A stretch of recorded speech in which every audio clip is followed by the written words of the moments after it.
Halo teman-teman, nama saya Yuliana Yunisti Kewaduli dari 12 MIA 2. Kali ini saya akan menjelaskan tentang kimia unsur khusus pada golongan 1A.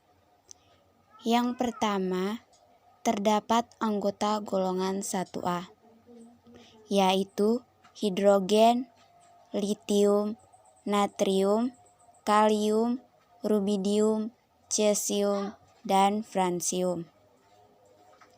Unsur ini dikenal dengan nama logam alkali, kecuali hidrogen. Kenapa? Karena karakter yang dimiliki oleh hidrogen ini berbeda dan tidak sesuai dengan karakter logam alkali yang lainnya. Unsur-unsur yang ada di logam alkali tentu punya manfaatnya sendiri-sendiri. Kalium, misalnya. Senyawa kalium nitrat merupakan campuran yang digunakan dalam pembuatan bubuk mesiu. Bubuk mesiu atau black powder nantinya akan dimasukkan ke dalam kembang api. Inilah yang membuat kembang api meledak ketika dibakar. Selain kalium, banyak manfaat logam alkali yang lain. Contohnya, litium. Litium digunakan sebagai bahan pelumas, baterai, dan industri kaca. Pada natrium, bermanfaat dalam industri kertas, saat penyerap polutan polusi cerobong asap, garam dapur, dan baking soda. Untuk kalium, bermanfaat dalam pembuatan bubuk mesiu. Selain itu digunakan dalam pupuk, pembuatan film pada fotografi, dan industri deterjen. Pada cesium, berfungsi atau bermanfaat dalam pendeteksi radiasi. Secara fisik, semua logam alkali berwarna putih mengilap atau keperakan, kecuali cesium yang berwarna kuning keemasan. Ya, bisa dibilang logam alkali ini bule yang kulitnya putih. Sementara cesium itu seperti kulit orang Indonesia, yaitu sawo matang. Jika kita menemukan logam alkali di alam, kita bisa mengirisnya dengan pisau, karena tekstur logam ini cenderung lunak, mirip seperti penghapus karet. Karena unsurnya berbeda, jari-jari dan kerapatannya pun bervariasi. Meski begitu, kalau dilihat dari tabel periodik, jari-jari dan kerapatannya akan semakin besar dari atas ke bawah. Misalnya, jari-jari natrium lebih kecil daripada kalium.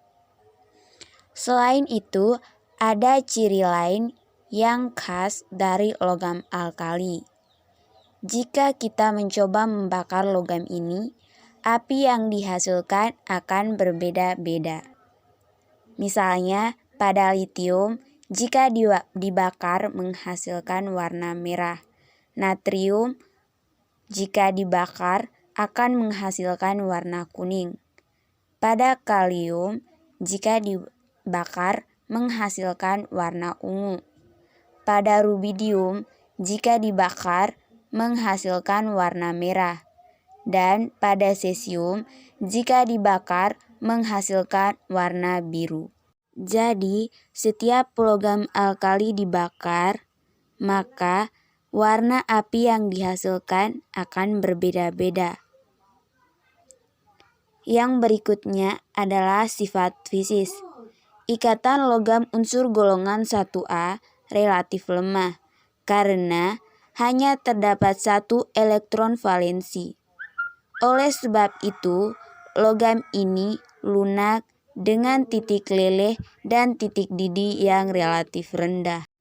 Dalam satu golongan, dari atas hingga ke bawah, untuk golongan 1A, jari-jari atom dan jari-jari ion meningkat, sedangkan energi ionisasi dan keelektronegatifan menurun. Hal ini disebabkan karena dari atas ke bawah jumlah kulitnya semakin bertambah, sehingga semakin bertambahnya jumlah kulit menambah jari-jari atom semakin besar. Ketika jari-jari atom bertambah, maka jari-jari ion pun bertambah. Jika jari-jari atom meningkat, maka energi ionisasi dan keelektronegatifannya semakin menurun. Dalam suatu periode, untuk unsur golongan 1A memiliki ukuran atom yang paling besar, sedangkan energi ionisasi dan keelektronegatifannya yang paling rendah. Dilihat dari segi sifat kimianya, logam alkali merupakan golongan logam yang paling reaktif. Artinya, semakin reaktif suatu logam, maka semakin mudah logam itu melepaskan elektron.